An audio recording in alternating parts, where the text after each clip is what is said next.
먼저 좀 바로잡을 것이 있는데요. 지난주 제가 설교 중에 우리 맥스 루케이드 목사님이 사랑한다면 예수님처럼이라고 말씀드렸는데 우리 저자가 필 라이큰 목사님입니다. 제가 맥스 루케이도의 예수님처럼이라는 책과 혼동을 해서 그렇게 알려드렸습니다. 필 라이큰 목사님이라는 거 기억해 주시길 바랍니다. 예수님께 칭찬받은 선물이라는 제목으로 우리 말씀을 전하겠습니다. 저희는 5가지 사랑의 언어 중에 오늘 이제 3번째 선물을 나누게 되는데요. 오헨리의 크리스마스 선물이라는 단편 소설집이 있습니다. 아마 이 내용을 아시는 분들 많으실 거예요. 1906년에 발표한 단편 소설이죠. 우리에게 크리스마스 선물이라는 제목으로 많이 알려져 있는데 원제는 동방박사의 선물입니다. 주인공은 젊은 부부이죠. 아내 델라 그리고 남편의 이름은 짐입니다. 이 젊고 가난한 부부에게는 그들에게 가장 가치 있는 것이 하나씩 있었습니다. 아내 델라에게는 누구에게도 부럽지 않은 긴 머리카락. 그래서 사람들이 보면 정말 저 사람 머리 정말 너무 좋다, 머리카락 너무 좋다 할 정도로 그렇게 긴 머리카락이 있었고요. 남편 짐에게는 집안 대대로 물려오는 금시계였습니다. 크리스마스 선물을 고민하던 중 부부는 각자가 가지고 있는 가장 비싼 것을 팔아서 선물을 준비하죠. 아내 델라 수중에는 1달러 87센트밖에 없습니다. 남편에게 좋은 선물 하고 싶은데 돈이 없는 거예요. 그 소설에 보면 그들이 주당 번 돈을 20달러라고 얘기해요. 그러고 나니까 남편에게 쓸 돈이 없어요. 그러던 중에 거울에 비친 자신의 모습을 보는데 자신의 긴 머리카락이 생각이 납니다. 그리고 상점에 가서 머리카락을 팔죠. 20달러의 머리카락을 판 후에 여러 상점을 돌아다녀서 남편이 가지고 있는 그 금시계와 가장 어울리는 은 시계줄을 구입을 합니다. 그리고 남편 짐이 오는 시간에 맞춰서 의자에 앉아서 숨죽이며 기다려요. 이 소설에 보면 아내 델라가 남편을 기다리는 이 장면이 너무 재밌어요. 왜냐하면 기도를 하거든요. 어떤 기도를 하냐면 남편이 자신에게 놀라지 않기를. 근데 제가 읽은 단편집 그 소설에는 되게 번역을 어떻게 했는지 남편이 나를 죽이지 않기를 이렇게 좀 이상하더라고요. 그래서 제가 어제 다시 이제 그 이북으로 구입해서 읽는데 번역이 정말 이상했어요. 근데 다른 번역본을 보니까 남편이 자신의 머리에 놀라지 않고 자신이 이전처럼 예뻐하기를 그런 마음으로 기도를 해요.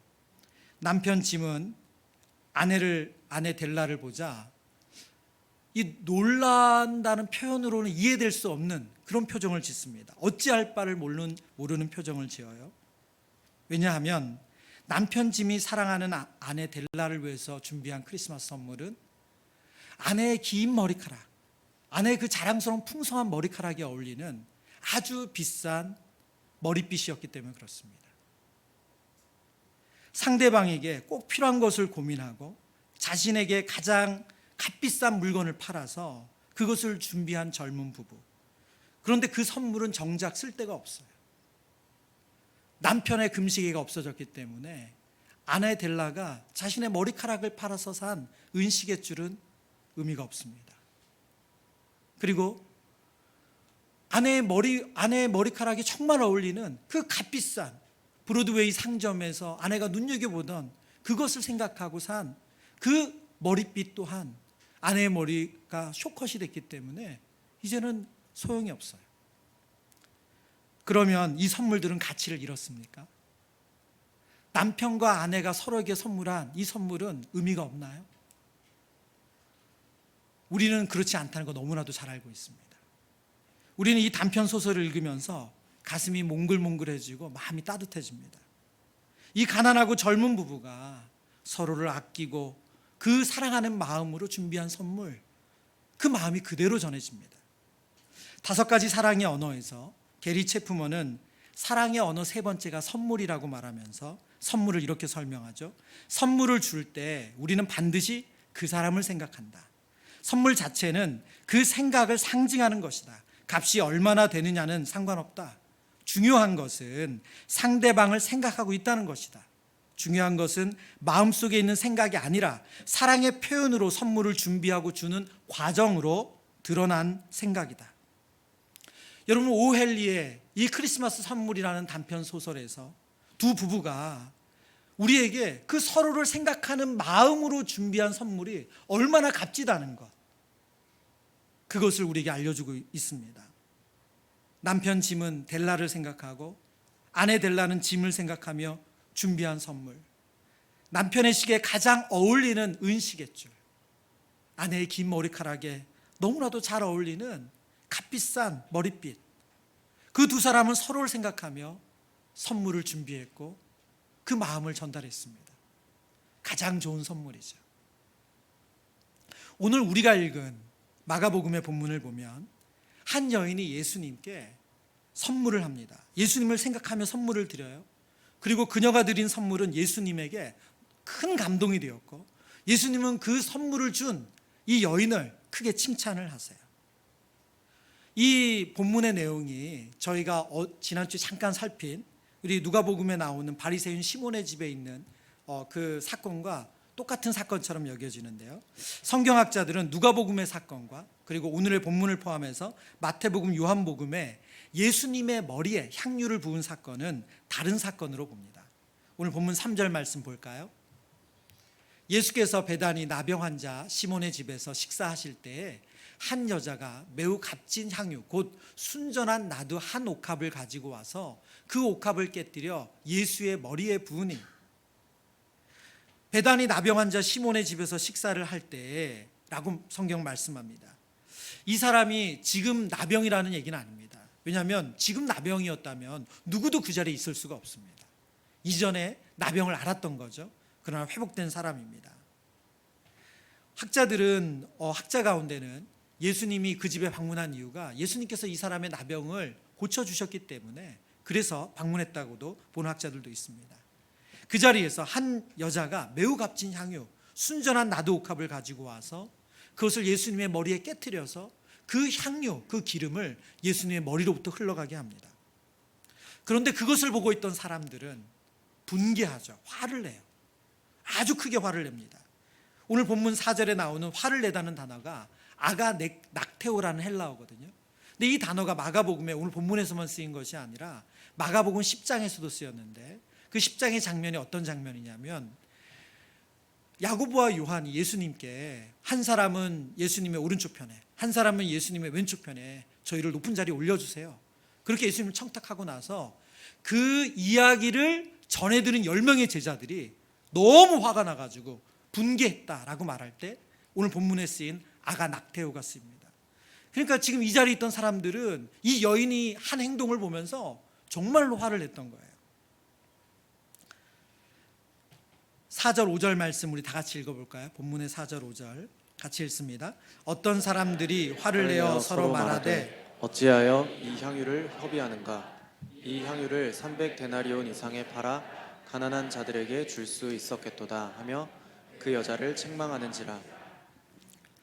네, 지금 이 사람들은 너무나도 이 일을 보면서 황당해할 정도가 아니라 정말 분개했어요. 말 그대로. 예. 왜냐고요? 바로 너무나도 큰 돈을 낭비했기 때문에. 같은 사건을 기록한 마태복음을 보면 이 어떤 사람들이라고 표현되는 이 사람들이 예수님의 제자들임을 알 수 있습니다. 예수님의 제자들이 화가 난 이유는 돈을 낭비했다는 거예요. 300데나리온이 넘는 이 비싼 향유를 이 짧은 시간을 위해서, 이 잠깐을 위해서, 이 한 사람을 위해서 어떻게 이렇게 쓸 수 있냐, 허비할 수 있냐, 그렇게 책망하는 거죠. 그런데 예수님의 판단은 달랐습니다. 예수님은 300데나리온이나 되는 이 값비싼 나드 향유를 예수님의 머리에 부은 이 여인을 책망하지 않으세요. 도리어 칭찬하십니다. 6절 말씀, 예수께서 이르시되 가만두라, 너희가 어찌하여 그를 괴롭게 하느냐, 그가 내게 좋은 일을 하였느니라. 마지막 구절을 강조했습니다. 그가 내게 좋은 일을 하였다.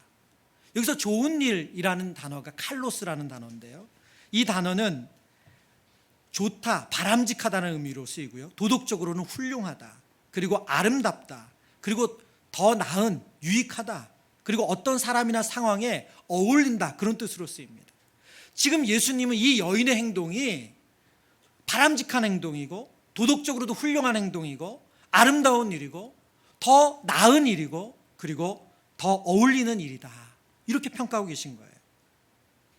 예수님은 이 여인의 값비싼 나두의 향유의 선물을 기쁘게 받으셨어요. 이 본문을 해석한 신약학자 제임스 R. 에드워드 교수가 이렇게 설명합니다.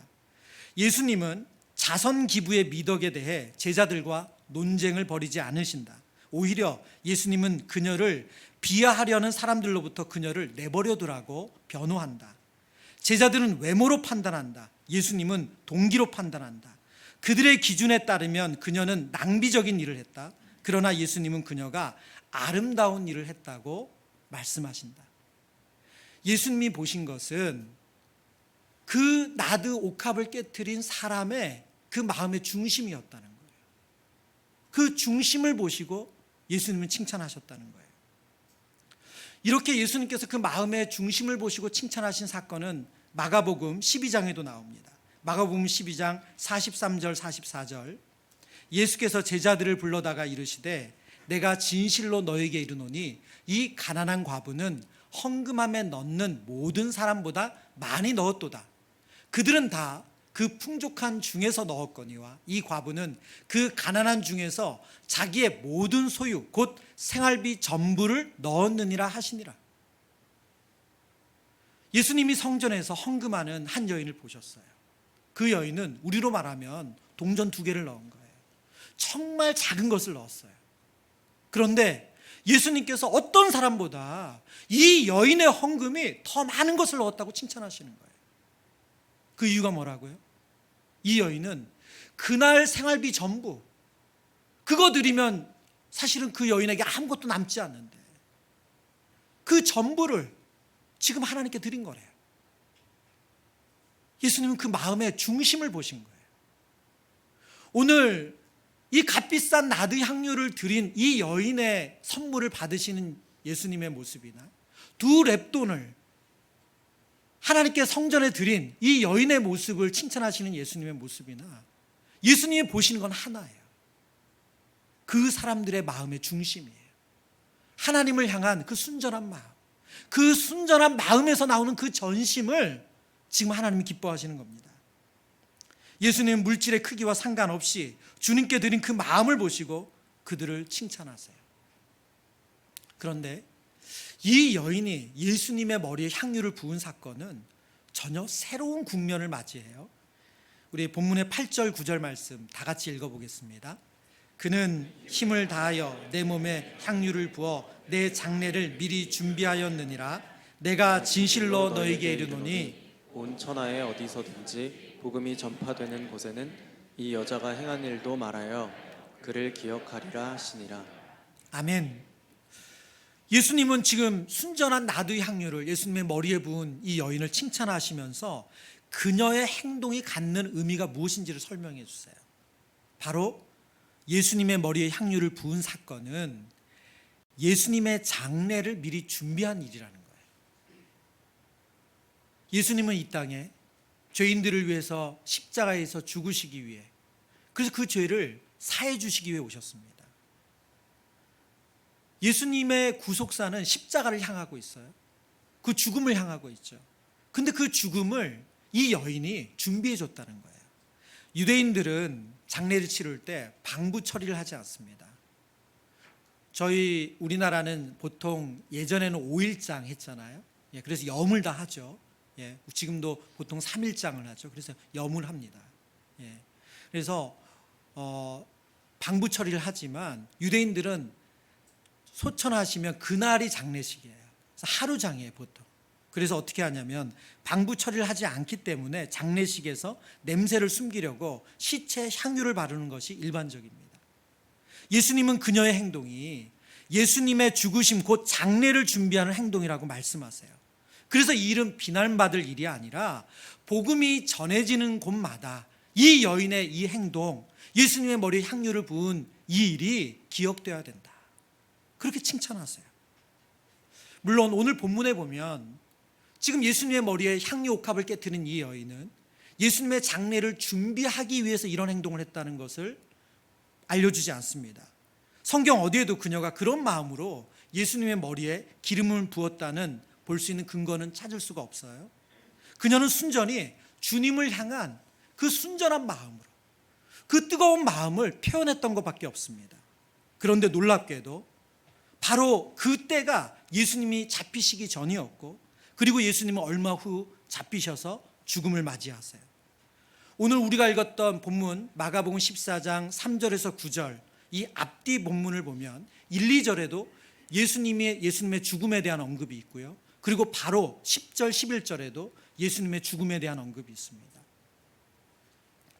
의도한 것은 아니지만 선한 마음으로, 주님을 향한 그 사랑의 마음으로 드린 것이 구속사에 너무나도 중요한 사건이 되었다는 거예요.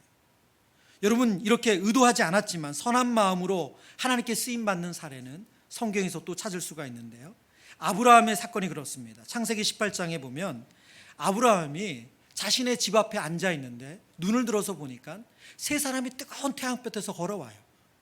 그래서 나그네를 진심으로 대접하기 위해서 그 나그네들을 집으로 초대하죠. 그늘에 앉으라고 말하고 그들을 위해서 반죽해서 떡을 만들고, 그리고 짐승을 잡아서 음식을 대접해요. 진심으로 극진히 섬기죠. 그런데 그 세 사람이 바로 천사였음을 나중에 알게 됩니다. 그 사건을 통해서 아브라함은 롯의 사건을 알게 되고 롯을 위해서 기도하게 되죠.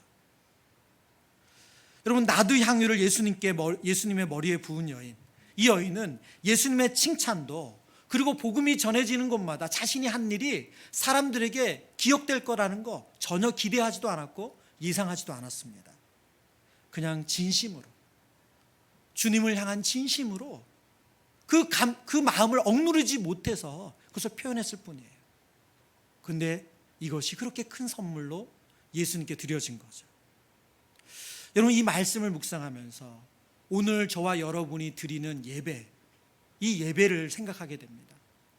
저와 여러분은 이 예배를 어떤 마음으로 드립니까? 오늘 하나님께, 예수님께 자신의 값비싼 300데나리온, 노동자의 하루 품삯이 한 데나리온이거든요. 그럼 300데나리온이면 1년치 말하자면 연봉이에요. 그걸 지금 드린 거예요. 여러분, 지금 우리 돈으로 환산해도 그건 작은 돈도 아니고 우리가 그렇게 한다는 건 정말 상상이 어려운 일이에요. 근데 그 하나님께 어떻게든 그 마음을 전하고 싶어서, 자신의 중심을 전하고 싶어서 이 여인이 그렇게 예수님께 나아갔죠. 저와 여러분의 예배는 어떻습니까? 저와 여러분의 예배는 정말 하나님께 전심으로 그렇게 드리고 있습니까? 오늘 본문을 묵상하면서 우리가 점검해야 될 부분인 줄 압니다. 마르바 던이라는 신학자가 예배에 대한 책을 썼는데 그 책 제목이 고귀한 시간 낭비예요. 고귀한 시간 낭비. 세상적인 관점에서 볼 때 예배는 그야말로 시간 낭비라는 거예요. 예배 드린다고 떡이 나오는가? 예배 드린다고 우리의 수입이 올라가나? 시간 낭비죠. 근데 마르바더는 이렇게 설명합니다. 우주의 왕이신 하나님의 고귀한 광희에 잠길 수 있는 기회, 하나님의 임재를 다른 사람과 함께 누릴 수 있는 기회, 우리의 시간에서 벗어나 하나님 나라의 영원한 목적에 들어가게 하는 기회, 우리가 그분의 계시하심으로 변화될 수 있는 기회가 주어지기에 비록 낭비되는 시간이지만 고귀한 시간이라고 설명합니다. 그래서 예배는 고귀한 시간 낭비래요. 여러분이 지금 하나님께 드리는 이 예배가 고귀합니까? 아니면 여러분 이 예배 끝나고 하는 그 다음 일이 고귀해요? 여러분의 마음의 중심이 어디에 있습니까? 어제 사역훈련 OT를 하면서 사실 전혀 대본에도 없고 예상하지 않았던 말씀을 우리 훈련생들에게 전했어요. 그 내용은 뭐냐면, 제가 이제 그 강의를 준비하며 제자훈련과 사역훈련의 내용을 이제 설명하기 위해서 제자도에 대해서 설명하는데, 불현듯 제가 왜 예수님께 이렇게 제 자신을 드리게 됐는지가 생각이 나더라고요. 제가 주님께 풀타임 사역자로 제 전부를 드립니다라고 고백하고 헌신했던 때가 16살이었어요. 여러분 별로 안 놀라시네요. 저는 지금 생각해도 놀라워요. 어떻게 그럴 수 있었는지 이해가 되지 않습니다. 그런데 예수님을 믿지 않은 가정에서 태어나서 어떻게 교회를 다니게 됐고, 그리고 그 사춘기 시절에 정말 말씀이 믿어졌어요. 정말 예수님이 인격적으로 느껴졌어요. 너무너무 감격스럽더라고요. 어떻게 할 수가 없더라고요. 그때 한국 교회 안에 어떤 그런 교회 안에 영적인 문화가 있었냐면, 각 교회들마다 오늘처럼 이렇게 찬양팀을 만드는 게 있었어요. 그래서 찬양 예배가 교회들에게 막 생겨났어요. 그래서 목요 찬양 모임, 화요 찬양 모임. 제가 잊지도 않아요. 저희 교회에서 하는 찬양 모임도 아니고 저희 지역 안에 있는 조금 중소형 교회가 찬양 예배를 매주 드렸는데, 그 예배 시간에 우리 앞에 전도사님이 콜링을 하시는데 하나님께 자신의 전부를 드리고, 하나님께 정말 여러분 가운데 풀타임 사역자로 선교사로 헌신할 분 자리에서 일어나라고. 잊지를 못해요. 그날이 몇 날 몇인지는 모르지만 그날 하나님께 헌신했어요. 저희 부모님이 볼 때 이해가 되지 않죠. 아마 뭐 미쳤다까지는 안 하셨겠지만 제가 잠깐 그러다 말겠지 하셨을 거예요. 그런데 그 마음이 바뀌지 않더라고요. 하나님께서 제게 만나주신 은혜가 너무나도 분명하고 확실하니까 대학에 원서 쓸 때 신학교 원서 딱 하나만 쓰게 되더라고요. 여러분, 우리를 만나주신 그 하나님의 은혜를 우리가 기억할 때 우리가 하나님께 드리는 이 시간, 헌신은 낭비가 아닙니다. 오늘 여러분이 하나님 앞에 어떤 마음으로 이 예배를 드리세요? 오늘 이 옥합을 깨트려서 주님께 그 머리에 붓는 이 여인의 그 마음의 중심, 그 주님을 향한 그 감사와 사랑이 여러분의 마음에 지금 있습니까? 우리의 예배를 점검해 봤으면 좋겠어요. 우리가 그렇게 주님을 향해 나간다면 주님 이 예배를 정말 선물처럼 기쁘게 받으실 거예요. 오늘 본문에 등장하는 이 여인이 어떤 일로, 어떤 이유로 예수님께 이런 선물을 드렸는지 성경은 자세히 설명하지 않습니다. 몇 가지의 그냥 분석이 있을 뿐이에요. 앞서 얘기한 것처럼 나병 환자 이 시몬의 가족이어서 이 가족 중에 한 사람이 예수님께 고침을 받았으니까, 특별히 나병으로부터 고침받았으니까, 불치의 병으로 고침받았기 때문에 너무나도 너무나도 감사하고 감격스러워서 이렇게 나들을 주님께 드렸다는 해석도 있고요. 그리고 요한복음과 같은 내용이 있기 때문에 이 여인이 마리아라고 보는 해석도 있어요. 그래서 오빠에 대한 그 감사와 그 고백으로 이렇게 드렸다는 해석도 있습니다. 그러나 성경 어디에도 정확하게 그 이유다라고 말하진 않아요. 그러나 여러분, 오늘 본문을 통해서, 이 마가복음 본문을 통해서 확인할 수 있는 분명한 이유가 있습니다. 이 여인은 300데나리온을 예수님의 머리 위에 깨트려서 부어도 전혀 그것이 낭비가 되지 않을 만큼의 더 큰 사랑과 감격을 가지고 있다는 거예요. 그게 분명한 이유예요. 그렇다면 저와 여러분은 어떻습니까? 오늘의 예배가 저와 여러분에게 그런 감격스러운 예배가 될 수 있는 이유는 무엇입니까? 에베소서 2장 1절에서 2절 말씀입니다. 우리 함께 읽겠습니다. 그는 허물과 죄로 죽었던 너희를 살리셨도다. 그때 너희는 그 가운데서 행하여 이 세상 풍조를 따르고 공중의 권세 잡은 자를 따랐으니 곧 지금 불순종의 아들 가운데 역사하는 영이라. 아멘. 허물과 죄로 죽어야 할 우리를, 이 세상 풍조를 따르고 공중의 권세 잡은 자, 곧 사단의 노예로 살아가는, 죄의 노예로 살아가는 우리를 그리스도께서 우리를 살리셨습니다. 여러분, 이것이면 저와 여러분에게 넘치는 것 아닌가요? 그래서 에베소서 2장 8절에 이렇게 말씀합니다. 너희는 그 은혜에 의하여 믿음으로 말미암아 구원을 받았으니 이것은 너희에게서 난 것이 아니요. 무엇이라고요? 하나님의 선물이에요. 이 여인이 예수님께 선물 드리기 전에 이 여인은 예수님께 더 큰 선물을 받았어요. 저와 여러분이 하나님 앞에 고귀한 시간 낭비를 하기 전에 우리 예수님은, 우리 하나님은 저와 여러분을 위해서 더 큰 낭비를 하셨다는 거예요. 저와 여러분에게 이 구원의 은혜가 주님을 향한 예배의 동기가 되길 바랍니다. 섬김의 동기가 되길 바라요. 여러분의 예배가, 여러분의 봉사가, 여러분의 섬김이 이 구원의 은혜에 대한 감격이 아니고 감사가 아니고 그냥 의뢰하는 것이라면 여러분, 시간이 지나면 지칠 수밖에 없어요. 시간이 지나면 변질될 수밖에 없어요. 여러분, 16살 아이가 뭘 그렇게 대단히 알겠어요? 저는 강단에 설 때마다 정말 그런 은혜를 누려요. 저희 처가 식구들은 아직도 대부분이 넌크리스찬이세요.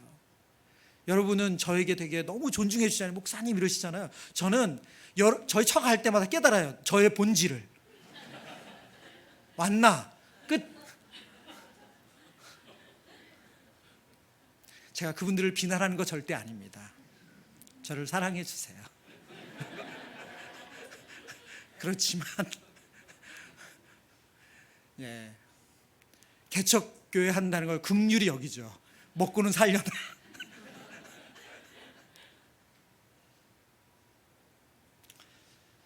여러분, 하나님의 은혜에 대한 감격이 우리의 사역의 동기여야 되고 주님을 향한 예배의 동기여야 돼요. 저와 여러분에게 예수님은 더 큰 선물, 갚을 수 없는 선물을 주셨습니다. 여러분, 우리가 5가지 사랑의 언어 3번째를 살피고 있는데요.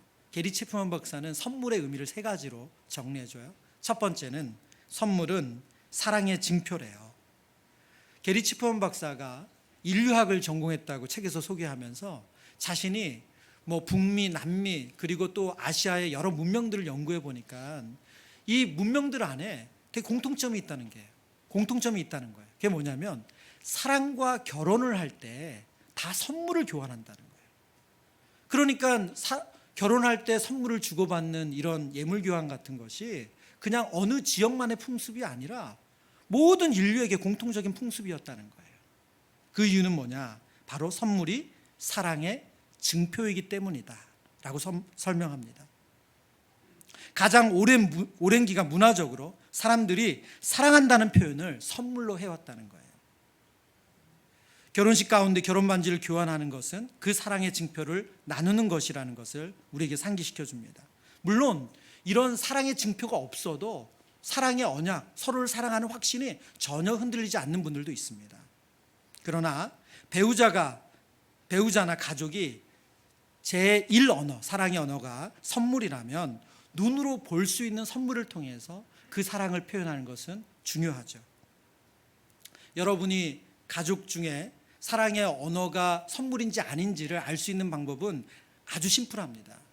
그 가족을 위해서 여러분 선물을 준비해서 주는 거예요. 그랬을 때 그것이 크든 작든 막 너무 기뻐하시는 분들이 있을 거예요. 어떻게 이런 걸 사왔어? 너무 예쁘다. 어우, 나 생각한 거야. 막 이러면서 막 그러면 그분은 사랑의 언어예요. 그게 선물이 사랑의 언어예요.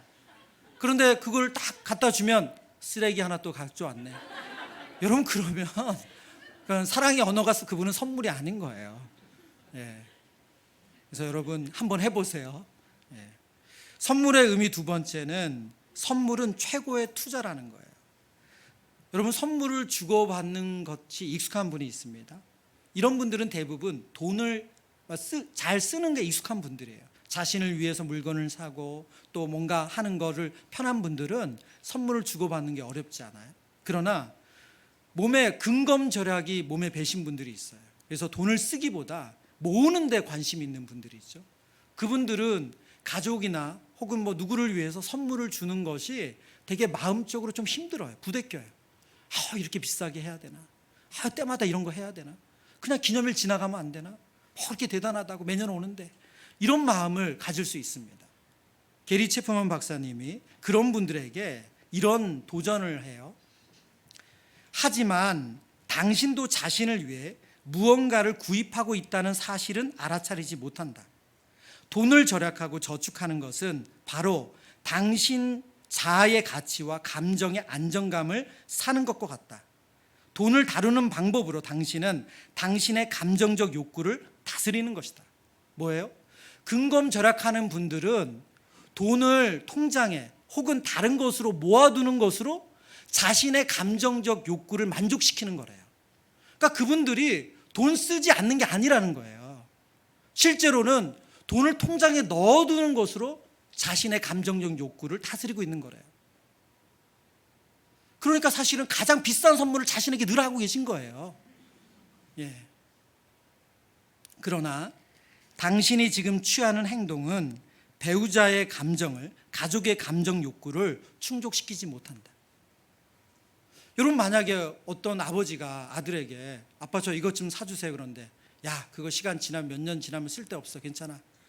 그리고 또 아버지 저 이거 필요해 사주세요. 괜찮아 그거 시간 지나면 다 그냥 쓰레기 돼 괜찮아. 그러면서 아버지가 하는 말, 야 내가 죽으면 내가 가진 거 다 너 거야. 너 자꾸 이런 거 가지고 막 짜잘한 거 가지고 그러지 마. 여러분, 그 아버지는 자신이 돈을 안 쓰는 것으로 자신의 감정적 욕구를 다스린 거예요. 그게 안정감을 주기 때문에. 그러나 그 자녀는 아버지에게 선물을 통해서 사랑받는다는 걸 느끼고 싶은 거예요. 인색한 아버지가, 돈 잘 안 쓰는 아버지가 떡하니 용돈이다 그리고 딱 주면 정말 아버지가 나를 진심으로 사랑하는구나 그렇게 느낀다는 거예요. 선물의 의미 세 번째는 자신이 선물이 된다고 설명합니다. 손에 쥘 수 있는 선물보다 더 큰 기쁨을 줄 수 있는 눈에 보이지 않는 선물이 있다는 거예요. 그게 뭐냐? 바로 자아의 선물, 존재의 선물이래요. 그러면서 한 가정의 예를 드세요. 한 가정이 부부 상담을 하는데 아내분이 게리 체프먼 박사에게 하소연을 하는 거죠. 제 남편은 저보다 야구를 더 좋아합니다. 그러면서 이야기를 해요. 제가 아이를 낳았어요. 출산하는 날 남편이 아기가 태어난 것까지만 보고 야구하러 갔어요. 아마 그 뒤엔 욕이 나왔을 것 같아요. 근데 그것으로 그치지 않아요. 저희 어머님이 소천하셨을 때도 똑같았어요. 남편이 장례를 다 치르고 나서 제가 가장 외롭고 마음에 슬픔이 몰려들 그때 남편은 또 야구하러 갔어요. 제가 아닙니다, 여러분. 그런 표정으로 저를 보시지 마세요. 여러분, 이 얘기를 들은 남편이 그 박사님에게 자신의 상황을 설명해요. 제 아내가 그것을 상처받았을 거라고 안다고. 그런데 아이가 태어날 때 자신이 아이가 태어나고 너무 예쁘고 사랑스러워가지고 그걸 사진 찍어가지고 그것을 야구 팀원들에게 알려주기 위해서 갔다는 거예요. 그리고 장례식에 대한 설명도 해요. 장모님이 아프시고 소천하실 때 본인이 일찍 휴가를 내서 일주일간 장모님이 힘드신 기간 그리고 소천하시고 장례 치르는 기간을 다 같이 있었다는 거예요. 그리고 장례를 다 마치고 나서는 자기가 더 이상 할 게 없다라고 생각해서 그래서 자기는 야구하러 갔다고 변명을 해요. 게리 체프먼 박사님이 그분에게 이런 답변을 합니다. 그는 신실한 남편이기는 하나 함께 있어주는 것이 얼마나 큰 힘이 되는지 알지 못했다. 그가 함께 해주는 것이 그 어떤 것보다 그녀에게는 중요했다. 가족의 제일 사랑의 언어가 선물 받는 것이라면 위기의 순간에 그와 함께하는 것은 바로 당신이 줄 수 있는 가장 큰 선물이 된다. 당신의 몸이 당신의 사랑을 표현하는 상징이 된다. 여러분, 누구의 잘못도 아니고 부모님이 일찍 소천하신 경우가 있습니다. 부모님이 질병이든 사고든. 여러분, 그런데 그 자녀는 그것만으로도 상처를 받고 큰 상실감을 가져요. 부모님의 잘못이 아니잖아요. 그러나 본인이 자라면서 누구나 있어야 될 그 자리에 아빠가 안 계시다는 것, 어머님이 안 계셨다는 것이 너무나도 큰 상처예요.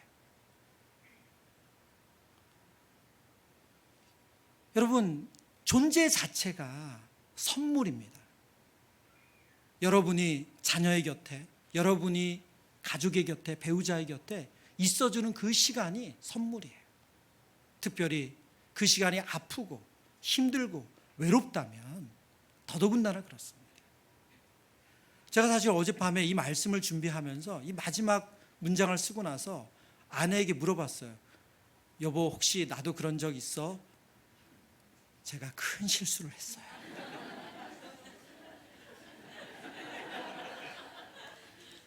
제가 잠겨있던 판도라의 상자를 열었어요. 예, 가족 간에 서로 물어보지 마시길 바랍니다.